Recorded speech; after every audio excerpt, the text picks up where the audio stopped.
Welcome back to nursing টোটকা। আজকে আমি সিএইচও প্রিপারেশনের জন্য আরেকটি নতুন কোয়েশ্চেন অ্যান্সার সেট তোমাদের সাথে শেয়ার করব। এই লাস্ট মিনিটে অবশ্যই তোমাদেরকে এই ইম্পর্টেন্ট কোয়েশ্চেন অ্যান্সারগুলি প্র্যাকটিস করে যেতে হবে। সুতরাং ভিডিওটি শেষ পর্যন্ত দেখো এবং এই কোয়েশ্চেন অ্যান্সারগুলি ভালোভাবে জেনে নাও। চলো শুরু করা যাক। প্রথম প্রশ্ন, gonorrhoea is caused by, option এতে আছে নেইসেরিয়া গনোরিয়া, বিতে আছে ট্রিপোনিমা প্যালিডাম, সিতে আছে হেপাটাইটিস বি এবং ডিতে আছে এইচআইভি। এর উত্তর হবে option A Neisseria gonorrhoeae. Gonorrhoea is a sexually transmitted infection caused by bacteria Neisseria gonorrhoeae. Neisseria gonorrhoeae অর্থাৎ গনোরিয়ার কী কী সাইন সিমটম আছে? ফিমেলদের ক্ষেত্রে abdominal pain or pain with intercourse, অর্থাৎ অ্যাবডোমিনাল পেন বা ইন্টারকোর্সের সময় পেন হতে পারে। নেক্সট হচ্ছে vaginal discharge and bleeding, vaginal ডিসচার্জের কিছু চেঞ্জেস দেখা যায় এবং ব্লিডিং দেখা যায়। নেক্সট হচ্ছে মেলদের ক্ষেত্রে কী কী সাইন সিমটম থাকে? ইনফেক্টেড কিডনিস, অর্থাৎ কিডনিতে ইনফেকশন দেখা যায়, ইউরিনারি ট্র্যাক্ট ইনফেকশন বা ইউটিআই দেখা যায়, বার্নিং সেন্সেশন উইথ ইউরিনেশন, ইউরিনেশনের সময় বার্নিং সেন্সেশন হয় অর্থাৎ জ্বালা জ্বালা করে।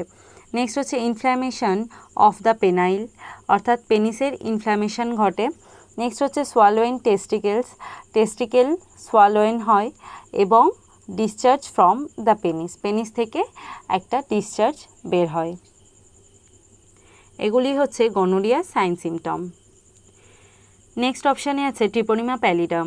ট্রিপোনিমা প্যালিডাম ব্যাকটেরিয়া কজেস সিফিলিস, অর্থাৎ এই ব্যাকটেরিয়ার কারণে আমাদের সিফিলিস রোগ হয়।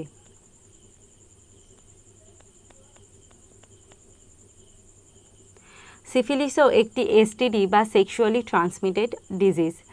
নেক্সট হচ্ছে hepatitis B. Hepatitis B is also a STD, অর্থাৎ এই সেক্সুয়ালি ট্রান্সমিটেড ডিজিজ বা STI, sexually transmitted infection. Next হচ্ছে এইচআইভি। এইচআইভি বা human immunodeficiency virus AIDS রোগ ছড়ায়, এটিও একটি STD. Next question, the scientific study of insects is known as, অর্থাৎ ইনসেক্টসদের নিয়ে যে সায়েন্টিফিক স্টাডিটা হয় সেটাকে কি বলা হয়? অপশান এতে আছে এপিডেমিওলজি, বিতে আছে এন্টোমোলজি, সিতে আছে পেট্রোলজি আর ডিতে আছে নান অফ দিস। এর উত্তর হবে অপশান বি, অর্থাৎ এন্টোমোলজি। আর পেট্রোলজি কি? পেট্রোলজি হচ্ছে স্টাডি অফ রকস। আর এপিডেমিওলজি কি? এটা প্রায় আমরা সবাই জানি। Epidemiology is the study of how often disease occur in different groups of people, অর্থাৎ কোন পপুলেশনে কিভাবে একটা ডিজিজ অকার করছে সেটা নিয়ে স্টাডি করাকেই বলা হয় epidemiology. And the study of insect হচ্ছে entomology. Next question, main intervention in primordial prevention is, অর্থাৎ প্রাইমোরিয়াল প্রিভেনশনের মেন ইন্টারভেনশনটা কি? অপশান এতে আছে হেলথ এডুকেশন, বিতে আছে ইমিউনাইজেশন, সিতে আছে আর্লি ডায়াগনোসিস আর ডিতে আছে আর্লি স্ক্রিনিং। এর উত্তর হবে অপশান এ, অর্থাৎ হেলথ এডুকেশন। হেলথ এডুকেশন হচ্ছে প্রাইমোরিয়াল প্রিভেনশনের মেন ইন্টারভেনশন। প্রাইমোরিয়াল প্রিভেনশনে হেলথ এডুকেশনের মাধ্যমে সাধারণ মানুষকে সতর্ক করা হয় যাতে কোনো রোগ হওয়ার আগেই সতর্ক হওয়া যায় এবং রোগটা হওয়া থেকে আটকানো যায়। So primordial prevention is defined as prevention of risk factors themselves beginning with change in social and environmental conditions in which these factors are observed to develop and continuing for high risk children, adolescent and young adults. অর্থাৎ আমাদের risk factor prevention করার মাধ্যমে কোনো disease যাতে না শুরু হয় সেটাকে আটকাতে হবে। অর্থাৎ বিভিন্ন ধরনের এনভায়রনমেন্টাল ফ্যাক্টর চেঞ্জেসের মাধ্যমে বা এনভায়রনমেন্টাল কন্ডিশন বা সোশ্যাল কন্ডিশন চেঞ্জের মাধ্যমে আমাদের রিস্ক ফ্যাক্টরটাকে প্রিভেন্ট করার মাধ্যমে প্রাইমোরিয়াল প্রিভেনশন করতে হবে। Special attention is given in preventing chronic disease, অর্থাৎ প্রাইমেডিয়াল প্রিভেনশনে স্পেশাল অ্যাটেনশন দেওয়া হয় যাতে ক্রনিক ডিজিজটাকে প্রিভেন্ট করা যায়। নেক্সট হচ্ছে main intervention is health education. Health এডুকেশনের মাধ্যমেই কিন্তু প্রাইমোডিয়াল প্রিভেনশন আমরা করতে পারবো। বিভিন্ন লাইফস্টাইল চেঞ্জেসের মাধ্যমে বা বিভিন্ন হ্যাবিট চেঞ্জেসের মাধ্যমে আমরা ইন্ডিভিজুয়ালের হার্মফুল কিছু হ্যাবিট চেঞ্জেসের মাধ্যমে কিন্তু কোনো ডিজিজ হওয়া থেকে প্রিভেন্ট করতে পারবো। যেমন হাইপারটেনশনের একটা রিস্ক ফ্যাক্টর হচ্ছে স্মোকিং, সুতরাং আমরা হেলথ এডুকেশন দেওয়ার মাধ্যমে মানুষকে জানাতে হবে যে স্মোকিং করলে যে হাইপারটেনশন রোগ আছে তার চান্সটা প্রচুর পরিমাণে বেড়ে যায়, সেহেতু আমাদের হেলথ এডুকেশন দেওয়ার মাধ্যমে মানুষকে স্মোকিং করা থেকে আটকাতে হবে। এইভাবেই কিন্তু প্রাইমোডিয়াল প্রিভেনশন করা হয়। Next question, iodise salt in iodine deficiency control programme is, অর্থাৎ আয়োডাইজ সল্টটা যে ইউজ করা হয় আয়োডিন ডেফিসিয়েন্সি কন্ট্রোল প্রোগ্রামে, সেই আয়োডাইজ সল্টটা কোন প্রিভেনশন হিসাবে কাজ করে? অপশান এতে আছে প্রাইমোডিয়াল প্রিভেনশন, বিতে আছে প্রাইমারি প্রিভেনশন, সিতে আছে সেকেন্ডারি প্রিভেনশন, আর ডিতে আছে টার্সিয়ারি প্রিভেনশন। এর উত্তর হবে অপশান বি, অর্থাৎ প্রাইমারি প্রিভেনশন। অর্থাৎ আয়োডাইজ সল্ট যে প্রোভাইড করা হয় যাতে না আয়োডিন ডেফিসিয়েন্সি ডিসঅর্ডার হতে পারে, সেটা হচ্ছে primary prevention. Daily consumption of iodise salt in the most effective and inexpensive way to prevent iodine deficiency disorder, অর্থাৎ যে ডেলি যে আমরা লবণটা খাই সেই লবণের মধ্যে আয়োডিন মিশিয়ে দিয়ে সেই আয়োডাইজ সল্টটা যে আয়োডিন ডেফিসিয়েন্সি ডিসঅর্ডার প্রিভেন্ট করার জন্য আমরা ইউজ করছি, আমরা খাচ্ছি, এটা খুবই এফেক্টিভ এবং ইনএক্সপেন্সিভ একটা way. In 1962, the Government of India implemented the National Goiter Control Program. Now it is called the National Iodine Deficiency Disorder Control Program বা NIDDCP। অর্থাৎ এই প্রোগ্রামে কি করা হয়, এই প্রোগ্রামের আন্ডারে সমস্ত রাজ্যে আমাদের আয়োডিনযুক্ত লবণ কিন্তু দেওয়া হয় যাতে গয়টারটা আমরা কন্ট্রোল করতে পারি বা আয়োডিন ডেফিসিয়েন্সি যে ডিসঅর্ডারগুলি আছে সেগুলোকে আমরা কন্ট্রোল করতে পারি। Next question, spread of communicable disease across a large region country to country is referred to, অর্থাৎ একটা কমিউনিকেবল ডিজিজ যদি একটা লার্জ রিজিয়নে অর্থাৎ বড় এলাকায় ছড়িয়ে যায়, অর্থাৎ কান্ট্রি থেকে কান্ট্রি, একটা দেশ থেকে আর একটা দেশে ছড়িয়ে যায়, তাহলে সেটাকে আমরা কি বলবো? অপশান এতে আছে এন্ডেমিক, বিতে আছে এপিডেমিক, সিতে আছে এপিসোডিক, আর ডিতে আছে প্যান্ডেমিক। এর উত্তর হবে অপশান ডি, অর্থাৎ প্যান্ডেমিক। এই ছবিটার মাধ্যমে তোমাদের বুঝতে সুবিধা হবে প্যান্ডেমিকে কি আছে, an epidemic that spread across regions, অর্থাৎ একটা ডিজিজ যেটা পুরো সারা দেশে এবং একটা দেশ থেকে আর একটা দেশে অর্থাৎ সারা বিশ্বে ছড়িয়ে যায়, একটা বড় রিজিয়নে ছড়িয়ে যায়, সেটাকেই বলা হচ্ছে প্যান্ডেমিক। এই ছবির মাধ্যমে দেখিয়েছে একটা দেশ থেকে আর একটা দেশে, আবার আরেকটা দেশ থেকে আরেকটা দেশে, এইভাবে গোটা বিশ্বব্যাপী ছড়িয়ে গেছে, সেই ডিজিজটাকেই বলা হয় প্যান্ডেমিক। And endemic কি? Endemic refers to disease or condition that is regularly found among the particular people or in a certain area, অর্থাৎ এন্ডেমিকটা কি? এন্ডেমিক হচ্ছে একটা ডিজিজ কন্ডিশন যেটা একটা পার্টিকুলার এরিয়ার পিপলদের মধ্যেই দেখা যায়, সেই ডিজিজটা কিন্তু সেই পার্টিকুলার এরিয়ার বাইরে অতটা সিভিয়ারলি দেখা যায় না বা বেশি মানুষের মধ্যে দেখা যায় না, একটা পার্টিকুলার জিওগ্রাফিক এরিয়ার মধ্যেই কিন্তু সেই ডিজিজটা সীমাবদ্ধ থাকে, সেটাকেই বলা হচ্ছে এন্ডেমিক। যেমন এই এরিয়ার মধ্যে এই ডিজিজটা সীমাবদ্ধ আছে, এর বাইরে কিন্তু দেখা যাচ্ছে না, অর্থাৎ এই যে এইটুকু জায়গার মধ্যে ডিজিজটা সীমাবদ্ধ আছে, এর চারপাশে দেখা যাচ্ছে না, আবার এইটুকু জায়গার মধ্যে ডিজিজটা সীমাবদ্ধ আছে, তার চারপাশে অন্য কোথাও ছড়াচ্ছে না। নেক্সট হচ্ছে এপিডেমিক অর আউটব্রেক। এপিডেমিকটা কি? Epidemic refers to a widespread occurrence of an infectious disease in a community at a particular time. অর্থাৎ হঠাৎ করে যদি কোনো ইনফেকশিয়াস ডিজিজ কমিউনিটিতে প্রচুর পরিমাণে বেড়ে যায়, যে নর্মাল যে সংখ্যায় একটা ডিজিজ দেখা যায় তার চাইতে যদি প্রচুর পরিমাণে বেড়ে যায় সেটাকেই এপিডেমিক বা আউটব্রেক বলা হয়। আর এপিসোডিকটা কি? অর্থাৎ অকেশনাল, মাঝে মাঝে দেখা যায় ছড়িয়ে ছিটিয়ে। Next question, other name of vitamin বি12 ইজ, ভিটামিন বি12-এর আর অন্যান্য নাম কি? অপশান এতে আছে অ্যাসকর্বিক অ্যাসিড, বিতে আছে সায়ানোকোবালামিন, সিতে আছে থায়ামিন, আর ডিতে আছে রাইবোফ্লেভিন। এর উত্তর হবে অপশান বি, সায়ানোকোবালামিন। ভিটামিন বি12-এর আর একটি নাম হচ্ছে cyanocobalamin.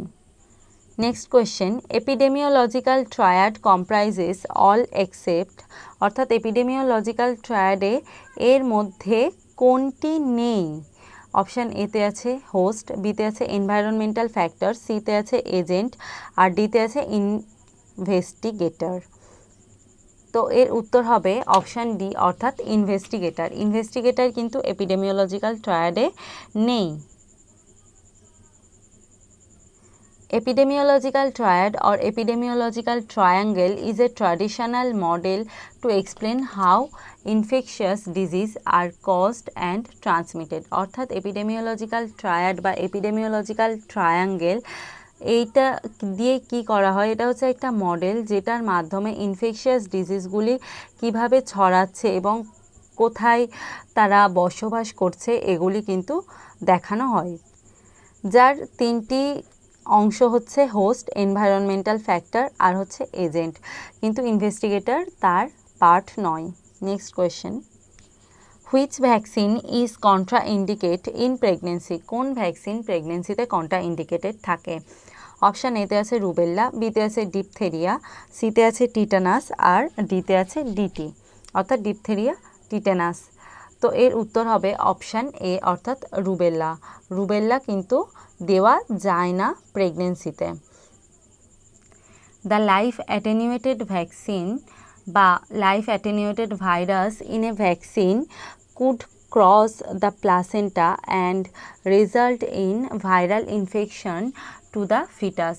So, most life attenuated vaccines including the measles, mumps, rubella বা MMR and varicella vaccine are contraindicated during pregnancy.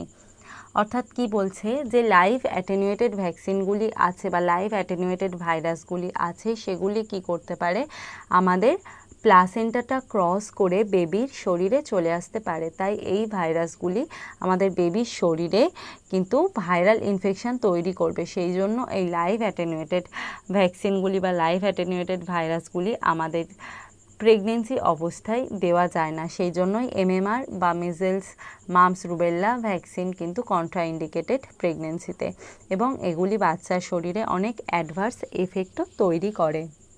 Next question, which of the following food you encourage your patient to consume as a most important source of calcium?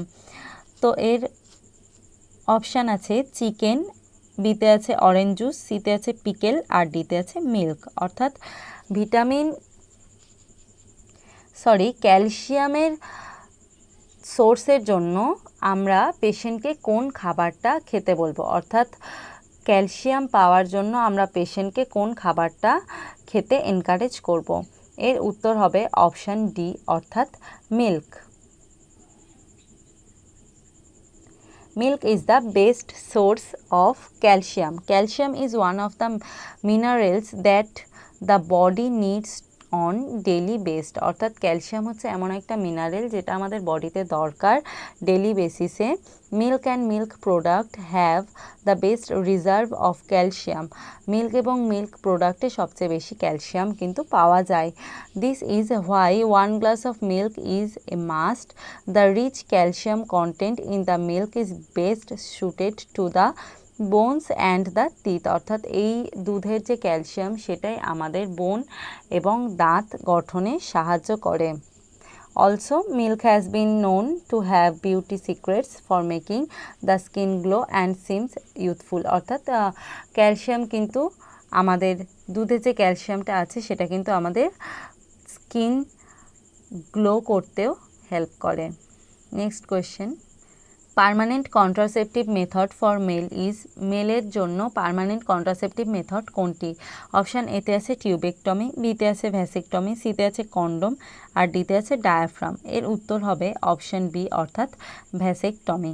Vasectomy হচ্ছে মেলদের ক্ষেত্রে permanent sterilisation method বা permanent family প্ল্যানিংয়ের method. এটি হচ্ছে vasectomy বা permanent family planning method for mail. Vasectomy is the form of male birth control that cuts the supply of sperm to the semen. It is done by cutting and sealing the tubes that carry sperm from each testicles, which is vas deferens. অর্থাৎ টেস্টিকেলস থেকে যে নালী সিমেনে হচ্ছে স্পার্মটা carry করে নিয়ে যায় অর্থাৎ vas deferens, সেটা কেটে দেওয়ার মাধ্যমে এবং সিল করে দেওয়ার মাধ্যমেই কিন্তু মেলদের ভ্যাসেকটমি করা হয়ে থাকে। এখানে ছবিতে দেখিয়েছে কিভাবে ভাস ডিফারেন্সটাকে কেটে বেঁধে দেওয়া হয়েছে, এর মাধ্যমে কিন্তু মেল স্টেরিলাইজেশন হয়।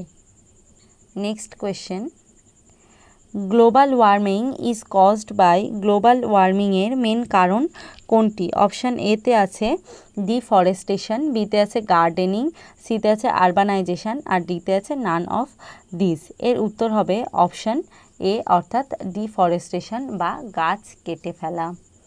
Next question, antibodies are produced by, antibody কোত্থেকে তৈরি হয়? অপশান এতে আছে ইওসিনোফিল, বিতে আছে প্লাজমা সেল, সিতে আছে এরিথ্রোসাইট আর ডিতে আছে নান অফ দিস। এর উত্তর হবে অপশান বি অর্থাৎ plasma cells. Antibodies are naturally produced by plasma cells within the human body to mediate an adaptive immune responses against the invading pathogens. There are 5 predominant antibodies produced, each specialized to execute certain functions. অর্থাৎ অ্যান্টিবডিগুলি naturally আমাদের plasma sell থেকেই তৈরি হয় এবং আমাদের বডিতে কোনো antigen ঢুকলে তার বিরুদ্ধে কিন্তু আমাদের এই অ্যান্টিবডিগুলি কাজ করে। আমাদের প্রিডমিনেন্ট 5টি অ্যান্টিবডি আছে যেগুলির স্পেশালাইজড বিভিন্ন ফাংশন থাকে। Next question, orthotolidine test is used for detecting. Option এতে আছে ক্লোরিন, বিতে আছে সিলভার, সিতে আছে অক্সিজেন আর ডিতে আছে অ্যামোনিয়া। তো এই অর্থোটলিডাইন টেস্টটা কি ডিটেক্ট করার জন্য করা হয়? এর উত্তর হবে ক্লোরিন, অর্থাৎ ক্লোরিন জলে আছে কিনা সেটা ডিটেক্ট করার জন্যই অর্থোটলিডাইন টেস্ট বা ওটি টেস্ট করা হয়। Orthotolidine test is very useful test to find out the amount of free residual chlorine present in the water. অর্থাৎ ফ্রি রেসিডুয়াল ক্লোরিন কতটা আছে সেটা বের করার জন্যই কিন্তু অর্থোটলিডাইন টেস্টটা করা হয়। The test is carried out by mixing 0.1 ml of orthotolidine reagent and 1 ml of sample water in a small tube. A yellow color will appear if there is chlorine. The yellow color is then matched in a comparator with a series of stands in sealed tubes. By matching the concentration of chlorine in water can be estimated. For estimating the free residual chlorine, the reading must be taken within 10 minutes. The OT test is a very sensitive test. অর্থাৎ জলে কতটা free residual chlorine আছে সেটা measure করার জন্যই কিন্তু আমরা অর্থোটলিডাইন test করি।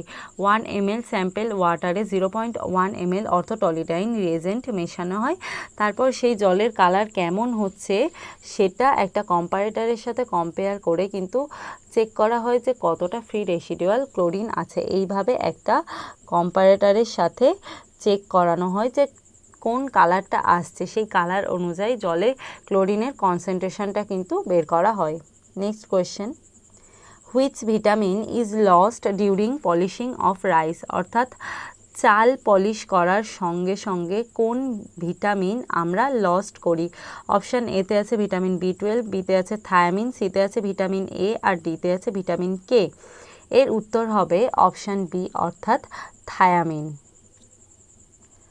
Polished rice refers to the rice which has been milled to remove the husk, bran and germ and varying amount of the nutrients contained in them, leaving a starch rice grain, অর্থাৎ polishing করার মাধ্যমে আমরা brain, husk, চালের মধ্যে থেকে এগুলো বের করে দিই এবং তার সাথে সাথে অনেক ধরনের নিউট্রিয়েন্টও কিন্তু আমরা বের করে দিই। An important nutrient of rice that is thiamine, vitamin B1, an essential vitamin is removed by polishing which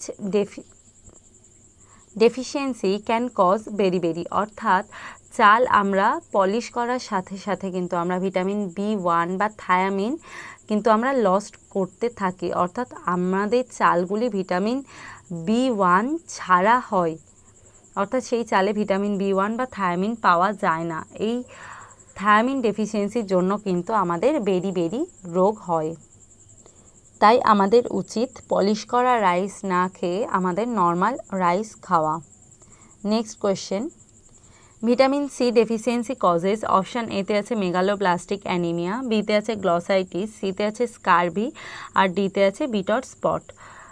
অর্থাৎ ভিটামিন সি ডেফিসিয়েন্সির জন্য আমাদের কি রোগ দেখা যায়? এর উত্তর হবে অপশান সি অর্থাৎ স্কারভি। আমাদের স্কারভি রোগ দেখা যায় ভিটামিন সির অভাবে।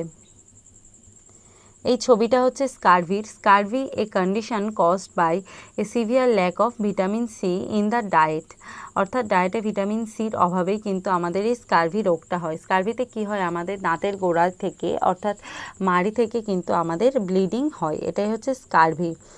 ভিটামিন সি আমাদের ডায়েটে অবশ্যই রাখতে হবে, না হলে এই ভিটামিন সির অভাবে এই স্কারভি দেখা যায়। আর যাতে না ভিটামিন সির অভাব হয় সেই জন্য আমাদের ভিটামিন সি রিচ ফুড খেতে হয়। সেগুলি কি? এই আমলা হচ্ছে সবচেয়ে ভিটামিন সি রিচ ফুড। এছাড়াও বিভিন্ন সাইট্রাস ফুড বা ভেজিটেবিলেও ভিটামিন সি পাওয়া যায়। তো আজকের ভিডিও এই পর্যন্তই। ভিডিওটি যদি ভালো লেগে থাকে অবশ্যই লাইক, কমেন্ট এবং শেয়ার করবেন এবং আমাদের চ্যানেলে যদি নতুন হয়ে থাকেন তাহলে আমাদের চ্যানেলটিকে সাবস্ক্রাইব করবেন। ভিডিওটি শেষ পর্যন্ত দেখার জন্য থ্যাংক ইউ।